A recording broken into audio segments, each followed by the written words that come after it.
তোমরা নামাজ সমূহের উপর গভীরভাবে যত্নবান হও, বিশেষ করে মধ্যবর্তী নামাজ, এবং আল্লাহর জন্য বিনীতভাবে দাঁড়িয়ে থাকো। অতঃপর যদি তোমরা ভীতিপ্রদ কোনো অবস্থার সম্মুখীন হও, তখন প্রয়োজনে তোমরা নামাজ পড়বে পায়ের উপর দাঁড়িয়ে কিংবা সওয়ারির উপর থাকা অবস্থায়।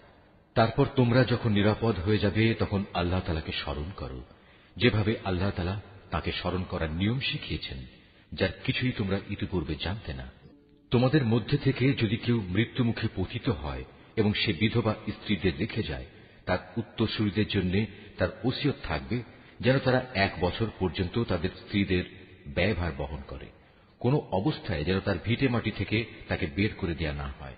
এই সময় পূরণ হবার আগে যদি তারা নিজেরাই বের হয়ে যায় এবং তারা নিজেদের ব্যাপারে কোনো ভিন্ন সিদ্ধান্ত করে কোনো সম্মানজনক ব্যবস্থা করে নেয়, তাহলে এজন্য তোমাদের উপর কোনো দোষ পড়বে না। আল্লাহ তাআলা সবার উপর শক্তিশালী, তিনি বিজ্ঞ কুশলীও। স্বামীদের উপর তালাকপ্রাপ্তা মহিলাদের জন্য ন্যায়সঙ্গত ভরণ পোষণের দায়িত্ব থাকবে।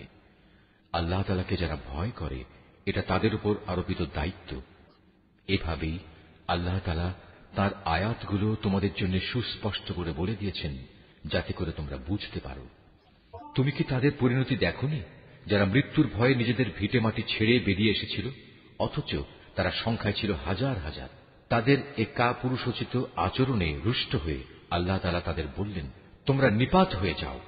অতঃপর একসময় তাদের বংশধররা সাহসিকতার সাথে জালেমের মোকাবেলা করল। আল্লাহ তাআলা তাদের পুনরায় সামাজিক ও রাজনৈতিক জীবন দান করলেন। আল্লাহ তাআলা এ ধরনের সাহসী মানুষদের উপর সর্বদাই অনুগ্রহশীল, কিন্তু মানুষদের অধিকাংশই এজন্য আল্লাহর কৃতজ্ঞতা আদায় করে না।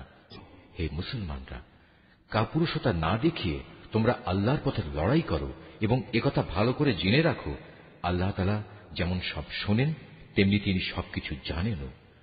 তোমাদের মধ্যে থেকে কে এমন হবে যে আল্লাহকে উত্তম ঋণ দেবে?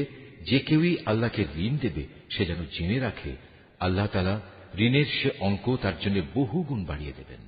আল্লাহ তাআলা কাউকে ধনী আবার কাউকে গরীব করে দেন, আর সবশেষে তোমাদের ধনী গরীব সবাইকে তো একদিন তাঁর কাছেই ফিরে যেতে হবে। তুমি কি বনী ইসরাইল দলের কতিপয় নেতা সম্পর্কে চিন্তা করনি, যখন তারা মুসার আগমনের পর তদানীন্তন নবীর কাছে বলেছিল, আমাদের জন্য একজন বাদশা ঠিক করে দাও, যেন তার সাথে আমরা আল্লাহর পথে লড়াই করতে পারি। আল্লাহর সে নবী তাদের বলল, তোমাদের অবস্থা আগের লোকদের মধ্যে এমন হবে না তো যে আল্লাহ তাআলা তোমাদের লড়াইয়ের আদেশ দেবেন এবং তোমরা লড়াই করবে না? তারা বলল, আমরা কেন আল্লাহর পথে লড়ব না, বিশেষ করে যখন আমাদের নিজেদের বাড়ি ঘর থেকে আমাদের বের করে দেওয়া হয়েছে, আমাদের ছেলে মেয়েদেরও বের করে দেওয়া হয়েছে। অতঃপর যখন সত্যি সত্যি তাদের আল্লাহর পক্ষ থেকে যুদ্ধের আদেশ দেয়া হল, তখন কতিপয় সাহসী বান্দা ছাড়া তাদের অধিকাংশই ময়দান ছেড়ে পালিয়ে গেছে। আসলে আল্লাহ তাআলা জালেমদের ভালো করেই জানেন। তাদের নবী তাদের বলল, আল্লাহ তাআলা তালুতকে তোমাদের উপর বাদশা নিযুক্ত করে পাঠিয়েছেন।